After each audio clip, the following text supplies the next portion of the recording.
this is going to be our sections 2.1 to 2.3 in Zybooks. So a couple of different things that we're going to discuss. And I actually like to use English terminology here just because, again, it makes sense when you think about it as in the language that you actually think. That because that just makes it easier to understand the reasoning behind things. So the first thing with motivation, essentially your mathematical proofs like diamonds are hard and clear and will be touched with nothing but strict reasoning.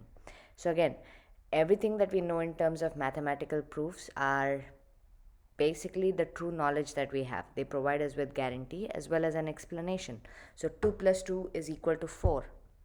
It is straightforward, it is a mathematical proof, it is logical, it is guaranteed. It also helps us, once you start proving that, it kind of helps you get some insight to it as well. You need mathematical proofs in computer science. They're necessary because you have to, or you always have to try to prove that your algorithm terminates. There has to be a way to terminate it. It has to be sound, it has to be complete, optimal, and it always needs to find some form of an optimal solution. You also need to find efficient methods, so it has to be more efficient than other methods. And you may, when you start looking for more efficiency, essentially you can define simpler algorithms. And then arguments entail assumptions, and you want to prove that your assumptions are valid. So that's the motivation behind doing everything with mathematical proofs. In terms of terminology, you have a theorem. Theorem is going to be your statement that can be shown to be true. A proof is a sequence of statements that form an argument. Axioms or postulates are statements that are taken to be self-evident, so basically they're assumed to be true. A lemma or lemmas and lemmata, it's a theorem useful within the proof of a theorem. Corollary, on the other hand, it's basically a theorem that can be established from another theorem that has been proved to be true. Proposition, it's less important than a theorem because you're essentially just proposing an idea. A conjecture is a statement whose truth value is unknown. So you're basically assuming one or the other and then going from there. And rules of inference are the means to draw conclusions. So depending on the type of assertion you have, depending on what the argument or proof is, you're going to basically draw conclusions based off of that, which is a rule of inference. So going first into theorems. So just as examples, let A, B, C be integers, then basically different statements define what that theorem is and what the conditions for that theorem is or theorem are. Corollary, on the other hand, if you have different integers, then based on the theory that you have, you're going to define what type of integers the other domain consists of and move from there. So you kind of need to understand what the assumption is and what the conclusion is. An argument is valid if all the hypotheses are true. If all the hypotheses are true, then the conclusions are true as well. So if you have different types of assumptions, say P and Q, P1 and P2 and P3 and all the way implies, so if all of that is true, then Q holds. So essentially your proof requires you to prove a theorem. So you can have different steps that go into it, whether it's basically defining that the false holds, or defining that the assumption is true itself. So you kind of need to define what the assumptions are, what the conclusion needs to look like, and what steps we take. Each intermediate step that is taken, so no matter what type of step you take, it has to be justified, it has to hold. So rules of inference, modus ponens. So this one, again, modus ponens or a law of detachment can be described basically P implies Q. P is true, therefore Q holds. So in logic terminology, modus ponens is tautology. So when you look at this statement where P and, so essentially if we look at just the left side, if P implies Q and if P implies Q is true and P P and P implies Q is true, then Q holds. Therefore, is sometimes denoted as the three dots. So if P implies Q is equivalent to P, then therefore Q holds. Addition involves also the tautology. So if P, then P or Q. So intuitively we know that P is true. We can conclude that P or Q are true or both. So essentially P, therefore P or Q. So as an example, I read the newspaper today, therefore I read the newspaper, or I ate custard. No, these are not mutually exclusive statements. One has nothing to do with the other, but they can still hold true if the rules of inference actually work. Now you can also do this with simplification. So let's say simplification is based on the tautology where P and Q, if P and Q, then P. So basically we have P and Q, therefore P. So if we go with an example, 0 is less than x is less than 10, then x is greater than or equal to 0. Now our domain goes from 0 through 10. So we need to prove it for each value that exists there. So for the first statement or the first step, 0 is less than x is less than 10. We need to prove that 0 is less than x and x is less than 10. So you can simplify it. X is greater than 0 and x is less than 10, which means x is greater than 0. Along the same lines, x is greater than 0 implies x is greater than 0 or x is equal to 0. Now same thing, you change signs up and you have x is greater than 0 or x is equal to 0, which is basically equivalent to x is greater than or equal to 0. So different ways of going about with it. You can actually do it by simplification, by addition, and then this is just how it works. In terms of conjunction, this is basically trivially intuitive. It is based on the tautology that if P and if Q, then P and Q. So on the left hand side, we independently know P and Q to be true. Therefore, we conclude that the logical conjunction is true. It's more along the lines of if A is equal to B and B is equal to C, then A is equal to C. Essentially, you know different statements to be true and you're just working off of it. Now, modus tollens is based on a different tautology. This is based on negating certain values. So, in this case scenario, we're doing a implication that we know that Q is not true. We understand that P implies Q. So now essentially we can if you add those two up, or if there is an AND statement there, then we know that P doesn't hold either. So let's say you're a UNL student or somebody is a Cornhusker. Basically statements that don't make sense or intuitively make sense, where actually let's stick with Miami for this one. So if you're from Miami, then you basically go to the beach. Now one person doesn't go to the beach. So basically we can say that this person's not from Miami. It's something along those lines.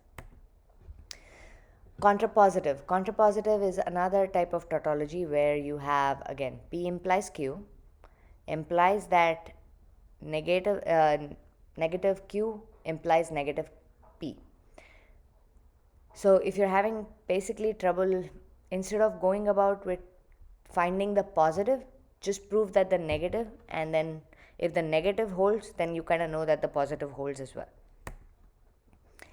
You also have hypotheticals. So this one is based on the fact that you basically have two different statements, you AND them together. This is what I was talking about. If A is equal to B, B is equal to C, then A is equal to C. It's the same idea again, you're just hypothetically tying things together. So you have P implies Q and Q implies R, therefore P implies R. So if you don't have a job, you don't have money. If you don't have money, you will starve. Therefore, if you don't get a job, you will starve. Essentially a hypothetical syllogism.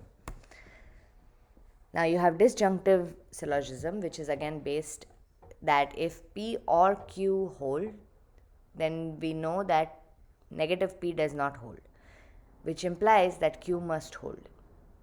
So if you say that the sky is either blue or gray, well, it is in blue, therefore the sky is gray. If one doesn't hold, the other holds. That's essentially how we're going with disjunctives. Now, resolution. In terms of resolutions, you have two different statements that have different mutually exclusive propositions. So, P or Q and negative P or Q, which states that Q or implies Q or R. So, what you're doing is these two negations kind of deviate each other out or cancel each other out, and then you have those two left over, so Q or R. Now, if you go with examples, so the best way is to see as many examples as possible, which is why I've added a few more examples than what exist in Zybooks. So, a theorem is sum of two odd integers is even. So, let you give yourself two integers, let m and n be two different, n and m be two different odd integers. So, every odd integer can be written as 2k plus 1. Therefore, n is 2k1 plus 1, m is 2k2 plus 1. Now, if you consider this n plus m, add it all up together, you're going to end up with 2k1 plus k2 plus 1. By definition, this is essentially 2 into k1 plus k2 plus 1 is even. Therefore, n plus m is even. Assume that P implies Q, R implies S, R or P. Assume that Q is false. Now we need to show that S must be true. So the way we go about with it, we've been given these three statements, right? Now negate it, negate Q and try and see if it works. So by modus tollens, negate Q and P implies Q, which means therefore negate P or negative P. If you go with a disjunctive syllogism, where you tie in the third statement with the sixth statement, so R or P and negative P implies R. So if you now tie in 2 and 6 together, essentially you have modus ponens where you have R and R implies S, therefore S.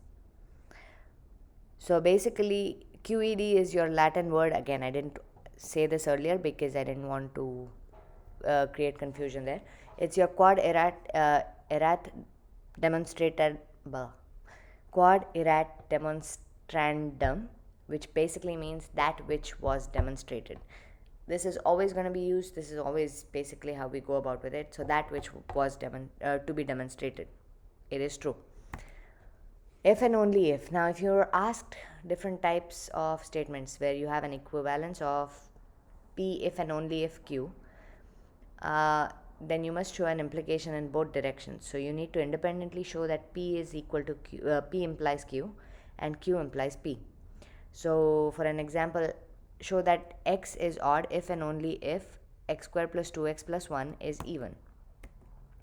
So x is odd implies if and only if x equal to 2k plus 1, where k belongs to z. This is definition, this is pure math, which also implies if and only if x plus 1, you're just breaking that down, you're moving it around. So x plus 1 equal to 2k plus 2. By just opening up the brackets or factoring it, you essentially have x plus 1 equal to 2k plus 1. And x plus 1 is even by definition. X plus 1 square is even since x is even if and only if x square is even. Open it up, you have x square plus 2x plus 1, which is even by algebra. So there we go, that we have our QED there. Sometimes you have bad examples. These tell us what not to do. So you have three different mistakes or three common mistakes. These are known as fallacy. Fallacy is essentially, it's a fallacy of affirming the conclusion. So Q and P implies Q implies P. Fallacy of denying the hypotheses, and then circular reasoning. So here you use your conclusion as an assumption. Therefore, instead of actually providing a proof, you're just going about in a loop trying to prove something based off some weird reasoning. So again, this is just for you to remember. Keep this with you as a cheat sheet kind of a thing. That way you have it up front, you kind of know what to expect. Then again, you can also have bad proofs coming in from logical operations rather than poor logic. So 2 is equal to 1. The bad proof for that. A is equal to B. A square equal to AB. Multiply both sides on multiplying both sides. Now if you add a square minus 2ab on both sides, you get that. Factor it, collect terms, 2 equal to 1. This proof is wrong because 2 is not equal to 1. 2 cannot be equal to 1. So quantifiers, now this is another one that we need to go over. Rules of inference can be extended to quantified statements. You have universal instantiation, you have generalization and instantiation based on existential premises. Same thing with existential generalization as well. So in terms of universal instantiation, given that you have a premise where domain of x, where p of x and conclusion essentially defines, we conclude that p of that conclusion holds. So UOD is universe of discourse. In terms of generalization, you select an arbitrary element in the universe of discourse and then show that the conclusion holds, and then prove that the whole domain holds. Existential instantiation, you have a premise that's given, you prove that it holds, you simply give it a name and then conclude that P of that holds. With existential generalization, you establish a conclusion holds for a specific C, which belongs to the universe of discourse, and then conclude that the statement holds. So for the first example, show that a car in a garage has an engine problem and every car in a garage has been sold. Imply the conclusion a car has been sold has an engine problem. So first we define the variables g of x, x is in the garage, e of x, x has an engine problem, s of x, x has been sold. Let UOD be set of all cars. The premises are as follows. You have your premises and then the conclusion is what we need to prove. Quantifier example 2. So that's your first premise. Existential instantiation, simplification. Second premise, universal instantiation. And then modus ponens, simplification, conjunction. And then existential generalization, which brings us to our answer, which is QED. And that's basically everything I have for this. Thank you.